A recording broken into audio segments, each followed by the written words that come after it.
Well, I think what we really have finally is sports catching up with the rest of the broadband video world.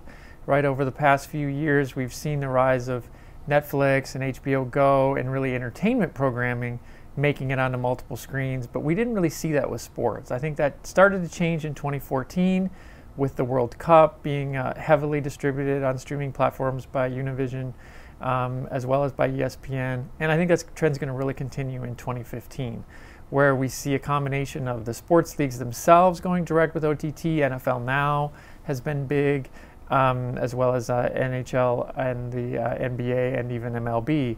But in addition to that, we have a strong move by the traditional TV providers in the TV everywhere space, as well as new services like the Dish Sling TV announcement and being able to land ESPN. Kudos to them. That was a huge coup for that new service.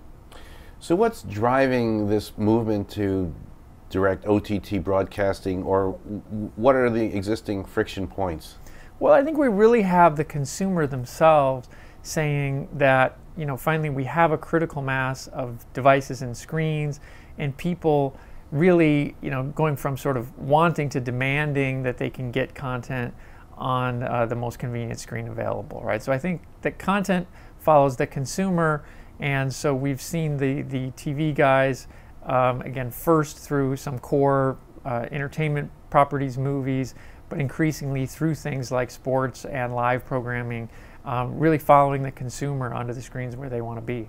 A logged-in view of the world has really become the way that the internet works, right? That as people, I really view Facebook as the great training wheels of authentication, right? If you're not logged into Facebook, it's a meaningless service, right? So the username password phenomenon has become so popular. I'd say even my retired parents back in the Midwest clearly understand username password at this point, where previously that was kind of a foreign concept. The second thing is, I think apps, right, in general provide a much slicker logged-in experience in general, right, than a traditional, somewhat clunky or PC type experience. So I think that the combination of those two things, people's general familiarity with authentication, meaning username, password, and then the second, people increasingly using apps, has really reduced the friction there, and I think caused those apps to be a lot more successful in the TV everywhere space. I think there's some folks going even to sort of auto log in. So if you're in your home, you can auto authenticate against your provider. There still are issues, for instance, around children's programming in the TV everywhere context.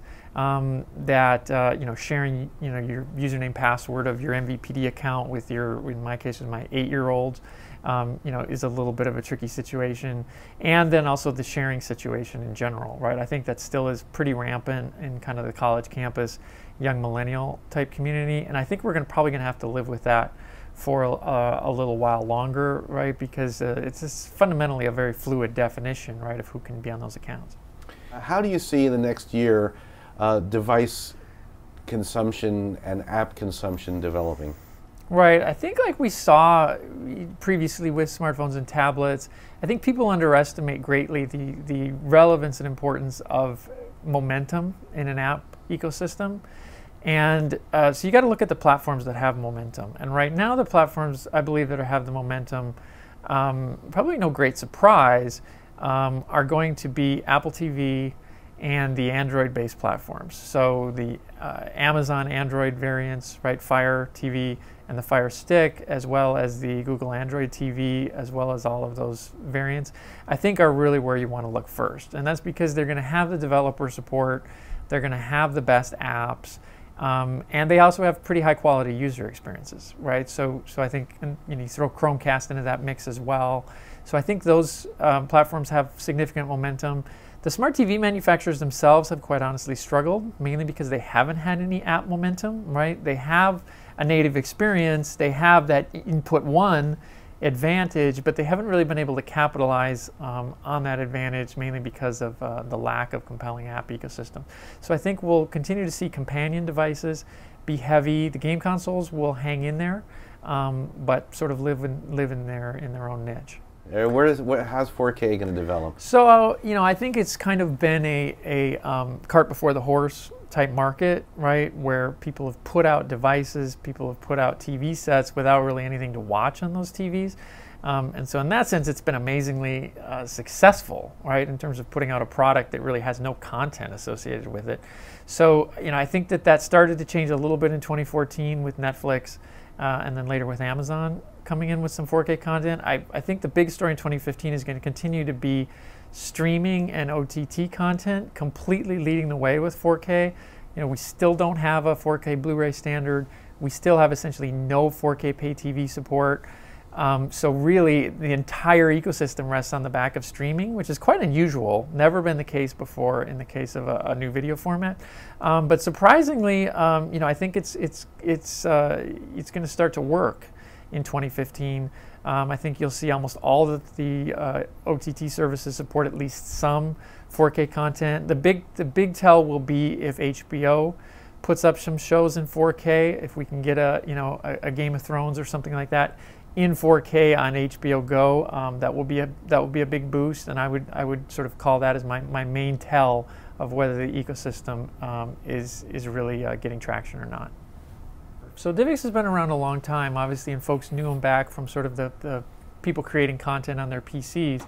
But DivX has really evolved into an end-to-end video platform company that enables a whole range of devices, particularly has strong relationships with the smart TV manufacturers who are putting a DivX player, if you will, in their TVs. And the great thing about DivX is because they control both the encoder and the decoder side, they've been able to kind of move relatively quickly in the industry relative to things like defining profiles for HEVC. So HEVC is really the next new codec coming along after AVC, or 264 it's sometimes called, which is kind of the current generation of codec. HEVC gives you 25 to 33% better coding efficiencies, which is critically important if you're going to stream things like 4K quality, as we were discussing earlier. So with HEVC, you can realistically stream 4K for, say, 10 to 15 megabits a second, which a couple years ago was a lot, but these days 10 megabit stream is not out of reach for a lot of devices and a lot of consumers, particularly in the in-home environment, right? Not just on your phone, but on your large living room TV. And so I think it's a really exciting merger between New Lion and DivX that was announced yesterday. New Lion has an extremely strong position in terms of being sort of the white label platform provider for major sports content streaming. So they currently have the NFL, the NBA, strong relationship with Univision for things like soccer. I think they also do UFC and so sort of some of the kind of fighting martial arts type stuff. So extremely strong relationships on the sports programming side, but is going to be able to now leverage this DivX technology platform to do things like be able to deliver sports programming in 4K to a variety of devices. So super interesting. I think a real company to watch in 2015.